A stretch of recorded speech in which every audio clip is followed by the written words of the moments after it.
Okay. Hi, good afternoon. A lot of people here do know me. My name is Ken Livingstone. I used to be IMCA chairman, Asia Pacific. I'm an accredited AVI for eCMID. I'm an OVID accredited surveyor, and I'm an IMCA accredited surveyor in Australia. Although I have to say for the OVID, I'm actually suspended at the moment, which I voluntarily did because I'm working for a vessel operator at the moment. And I do the revalidation course in November. I'll be an OVID surveyor again. Just stepping back a little bit on Ian's presentation, that I'd just like to say that I didn't get all the questions right either when I did my accreditation. I got 19 out of 20, but it was a very ambiguous question. Okay, so I've got the last presentation of the day, and when Hilary asked me to do a presentation, I really struggled to try and think of what to speak about. So what I've done is I've done a presentation, a little bit of a summary of what was done in the last couple of days. But it does come at the end, there is a perspective, and it does have some very recent information from IMCA, which actually came as a bit of a surprise to me, which prompted me to put this together. And I will say that this presentation has been sent to IMCA, because the information that I have at the end is IMCA proprietary information.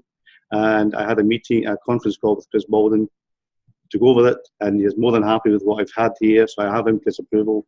Actually, Chris actually gave me his login details to a survey site to get the information. So I have IMCA's approval for what's at the end of this presentation.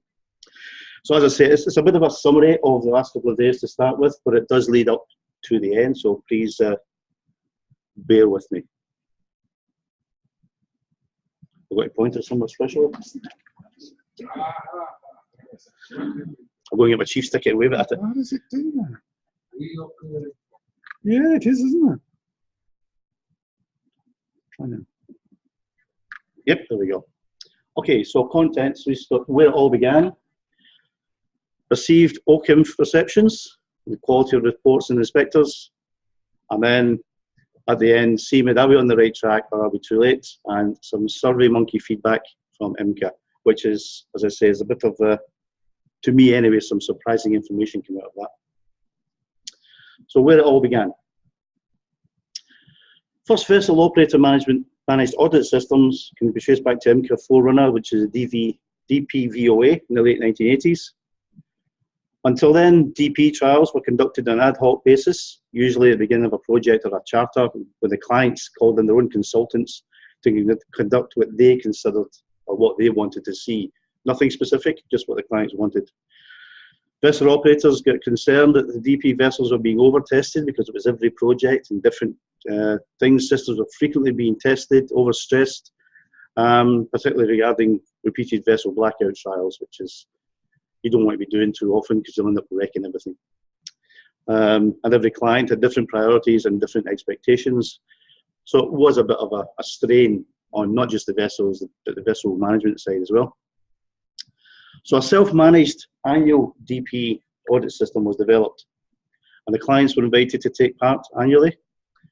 Third-party verification was undertaken, and a smaller field entry trials were developed to satisfy the client's needs ahead of each project. So we had an annual set was developed, and then the individual field entry right before the start of the trial to show that what was done an annual, which would have been 6 months previous, was still valid and the vessels were still ready to go. So the standard set of tests were intended to give the clients proof of the integrity of the vessel systems, and they were backed up on a project-specific basis with a smaller set of DP field entry trials, as I said.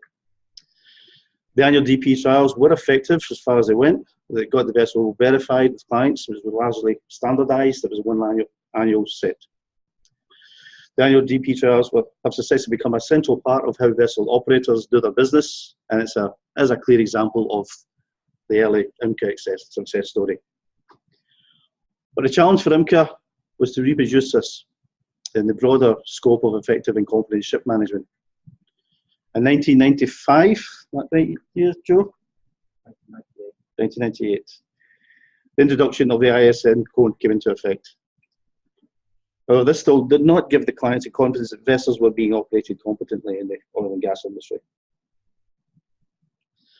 So audit expectations continue to grow. They still varied in scope as clients not only wanted to know that the vessel had an effective DP system from the annual trials, but they also wanted to know, just to see evidence that the systems themselves were being operated correctly by competent and trained personnel, and that operator error or other influencing factors did not impose unnecessary risk to the client's offshore assets and people. This was particularly a concern of DP vessels operating very close to client assets. So IMCA and certain clients recognised there was a need to standardise and rationalise clients' audits of vessel management and systems, both for the benefit of the clients and the vessel operators. There was a concern that vessels were being audited to death, and although previously the annual DP charges were put in place to relieve stress on the vessel systems, one of the reasons for a single annual inspection was to relieve stress on management on shore and onboard personnel. We wanted to have a single agreed standard of inspection which could be used to satisfy the needs of every client and be subject to a third-party verification. So the IMCA Marine Committee agreed that a programme would be developed that could provide assurance that a vessel was being crewed and operated to an acceptable standard and would describe any shortfalls as well as actually checking the systems. Little note that at this time, IMCA Marine Committee had a BP rep sitting on the committee who actively supported the implementation of a vessel annual inspection and providing significant client input into its structure. So the instigation of these specific vessel inspections was not just from vessel operators to trying to get clients off their backs. BP were involved. It was jointly intended by clients and vessel operators to be a process to give assurance that a vessel was being operated effectively. So the first draft of the IMCA eCMID was introduced to the UCOA committee, where it was received well, and it was then introduced into practice. It was agreed at the outset that this was an inspection which required the person carrying out the inspection to be a competent, experienced, and independent inspector. It was not meant to be a tick box exercise, and it needed a competent and experienced inspector with specific vessel type insight to give credibility and validity to any vessel inspection report, and the eCMID was born. Okay, so then we come on to where it started to go wrong. So the introduction of the IMCA eCMID initially gave clients confidence that the DP systems were robust and that the vessels were being operated correctly, initially. Disillusionment started to creep in as OGP members started to find fault with the quality and in some cases sincerity of inspections and the competence of inspectors carrying out the inspections. OGP members were concerned that vessel operators were using eCMID inspectors that would provide a kind report to the vessel operators in exchange for getting regular work. And some reports were being presented were not carried out by what they considered would be a competent and experienced inspector. IMCA eCMID reports have a requirement written into them that the inspector should have a minimum acceptable marine qualification and experience of the vessel type being inspected. That's right at the beginning of the IMCA eCMID. But there's not been a system in place to date to verify that actual inspectors attending vessels have these specific requirements. And that was where it started to go on with OCIMF. So disillusionment started to creep in. The OGP members, through their forum OCIMF, commenced looking at starting their own vessel inspection checklist, and being OGP members and familiar with tanker operations, used the tanker SIRE inspection scheme as a tool to form what would become the OVID inspection document.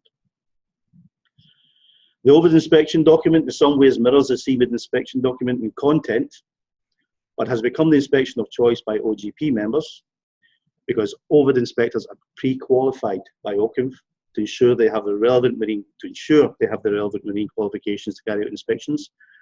They're pre-qualified as having experience of the vessel type to be inspected. The OVID inspection is generated by OGP members and they have control of the inspection document, whereas the eCMID is a vessel operator report. So OGP we started to get totally disillusioned. They then went put in place steps to make sure that the inspector was vetted. Whereas with the IMCA eCMID, as been said earlier on today, Jolly Jack off up the road could go and do it. Plumber could go and do it. The new IMCA IIMS accredited vessel inspector scheme will now start to address the concerns of OGP members of the competence and experience of IMCA eCMID inspectors. Okay, a bit of a little bit of a personal experience. An example of a poor IMCA eCMID inspection from my personal experience through my previous employment with a big DP vessel operator. You all know who I work for. Most of you know who I work for. As I went on board one of our vessels at the time that I was working for at the time, and I witnessed an inspector from a well-known industry offshore auditing company. I'm not going to say which one because they'll sue me, but a very well-known one. I attended a DP2 offshore construction vessel, and I was on board. The OGP client rep was there as well. So this inspector kept insisting to see the rudder pintle bearing wear down records, despite being repeatedly told the vessel has azimuth thrusters. There's no rudders. So started speaking to him. It came to light. He'd been mostly in container ships, and although he'd had a Master Class 1, he'd never sailed an offshore DP vessel. And here he was doing an audit on a DP2 vessel, an IMCA eCMID. This particular incident prompted a roadshow from that I did in the previous company. I had to go around all our business units, because what happened was the business unit had given the PO to this well-known company, and they just sent somebody that was available. So I went round to the actual business units of that company I was employed with to raise awareness that when they were instigating a vessel inspection for that company's projects, eCMID, the CV of the actual surveyor has to be checked before he goes, not just relying on the reputation of the surveying company that they're using. That was implemented with the company that I work for, but there's still other companies out there who are just going straight to the companies who are just sending someone to do a eCMID. It's happening, still happening. So, IMCA eCMID, are we on the right track or are we too late?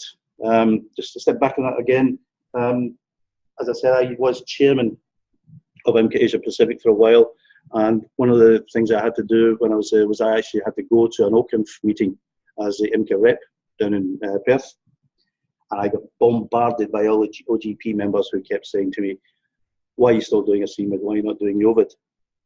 And they threw at me a very valid point about the quality of the surveyors, and I totally agreed with them. But where I had a disagreement with them is that the OVID is their report that goes to them, whereas an IMCA eCMID is a vessel operator report, and it's initially as well it's used as an internal tool to self-manage your own vessels, and the vessel operators want that tool, and it's their tool. And if they want it just for their own internal audits, they can do that. They don't have to give it to the clients. So there was a difference of opinion there. Okay, so are we on the right track? So this is now where I'm coming on to the, actually just coming to the end, so I don't know what time the bar's open. Are we on the right track? We've seen a few things today, a few presentations that IMCA, I think it was Mike from the IMCA side, saying that IMCA and OCIMF are getting together, are starting to correspond a bit better and everything now. We're now getting the AVI accreditation scheme up and running. So it sounds like we're all starting to get on the right track. Sounds like it. And as I said, some of the things I've seen today and yesterday, it sounds like we're all coming together good. So what I'm going to show you now is a SurveyMonkey feedback from an recent IMCA meeting. It was back in June, so only a couple of months ago. They put this SurveyMonkey out, and it was to IMCA members. And these were the questions that were asked. What are your top 3 priorities in terms of making an eCMID report provide value added? What's the most important aspect of a report's content? What would be your recommendation for the most beneficial change to the content of reports? What value does the use of photographs in the eCMID report bring?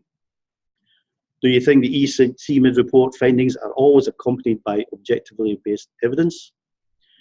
Do you think inspector assessments on finding severity or significance are required? Do you think the eCMID database improved or degraded the CMID process? Would your company want an accredited vessel inspector in preference to an individual who has no assurance of inspection competency? Are you aware of the existence of the eCMID accredited vessel inspector scheme? In your experience, are eCMID reports of consistently high value? And last, do you think eCMID covers sufficient elements of the vessel's SMS, system management system? As I said, if you'll go to the top there, this was an IMCA survey to IMCA members with 11 questions, and there were 26 IMCA respondents to this survey monkey. So I'm just going to focus on questions 7, 8, and 9. Do you think the eCMID database improved or degraded the CMID process? Question 8, would your company want an accredited vessel inspector in preference to an individual who had no assurance of inspection competency? And number 9, are you aware of the existence of the eCMID accredited vessel inspector scheme? And remember that asking IMCA members that question. So, question 7. Do you think the eCMID database improved or degraded the CMID process? 80% said improved, 20% said degraded. Well, 6 responses to that question. One, the responses were greatly legitimised the process for the better. Someone put no opinion. Someone said another database, too many to keep up to date, and with the poor CMID inspectors, a commercial nightmare. This is answers of just a couple of months ago, despite the fact that the ABI scheme's been going now, or been progressed for the last couple of years. 4th comment, I think it asked too much information, is now too similar to OVID. Too much rule-based, not sufficient auditor's experience input. And closeout documentation option is limited.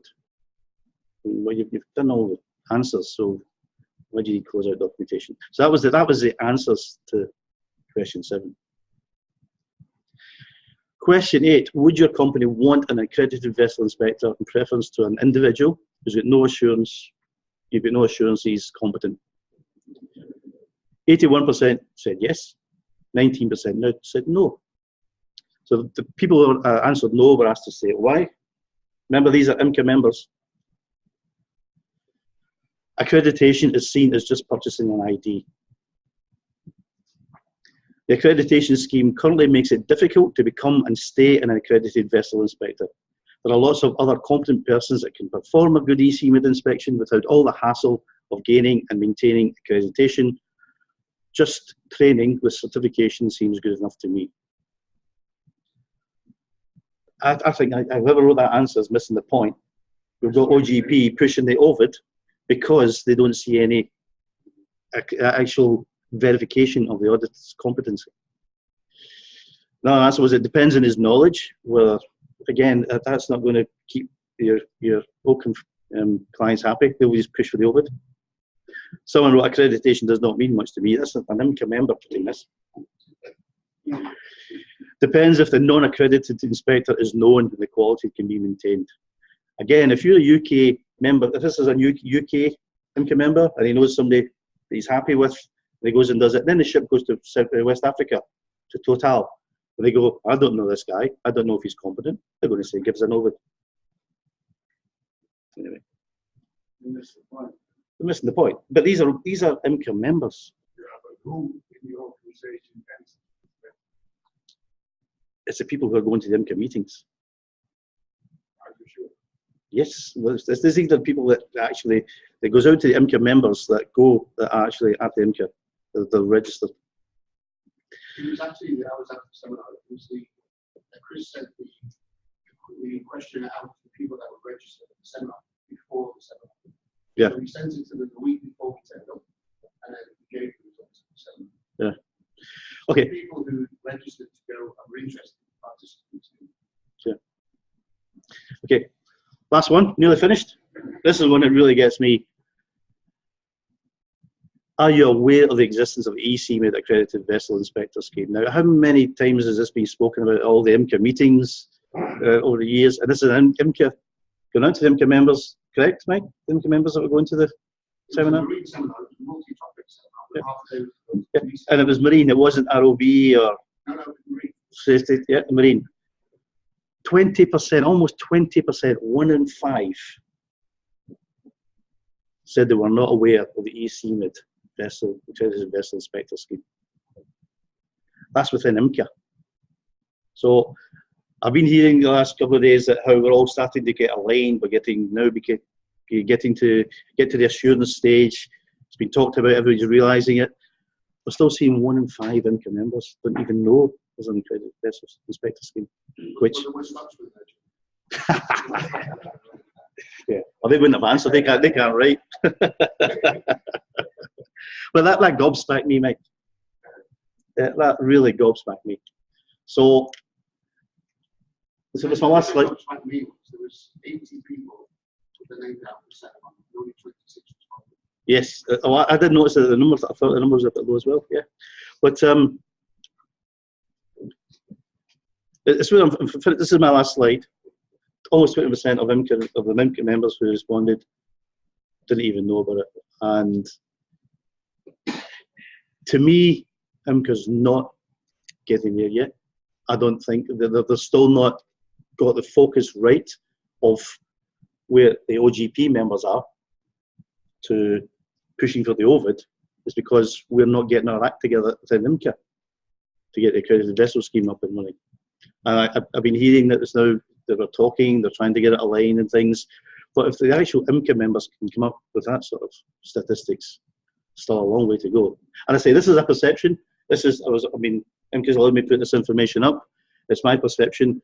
I don't think we are anywhere near the right track yet. So just a bit of thought. I think I entirely agree with you. And I think when you launch anything from new, there's going to be inertia, there's going to be pushback, there's going to be, well, let's wait and see how it goes before we jump on board and buy into it. It's hard for us because all we do is accredit those who come forward for accreditation. There's not really a great deal we can do. Mike and I were talking lunchtime, there's not a great deal that we can be doing as our organisation, or that we do, whenever we get the chance, we push out there and so on. But I don't know how you get through to people. I simply don't know how you, you can have a pretty rigorous PR campaign, they're bashing out a lot of stuff, there's things that are making waves, half page or page, I think, been making waves the last issue and so on. So how do you get people to read, digest them? I don't know, but what gets me is these are people who are going to IMCA meetings, and this the accreditation scheme has been talked about, and you get 1 in 5 saying they don't even know about it. It's just gobsmacked me. I mean, if it hadn't just been all marine, if it had been ROV and SNL, SEL or something like that involved, maybe survey side, but if that's all marine, so for 1 in 5 to say they don't even know. So it shows there's still potential out there. A lot of work to be done out there. Okay. So 7, 8, 9, and no part, I can't remember 7 now. It's all the same, almost exactly the same number. Same percentages. Yes. Yes. Yeah. But it might be the same 5 people. Well, that's what I'm wondering. No, this is a 26 people. Oh yeah, maybe the same 5. Yeah. Maybe the same 5 is giving the wrong answers. Yeah. So Why is it Amsterdam? why was it disinterest from this particular group and Well, that's why I put the actual answers in, this individual answers in as well, and that was just the top 6 of those other answers. That was just the top ones, but there were some really mind-boggling answers as well there. Okay.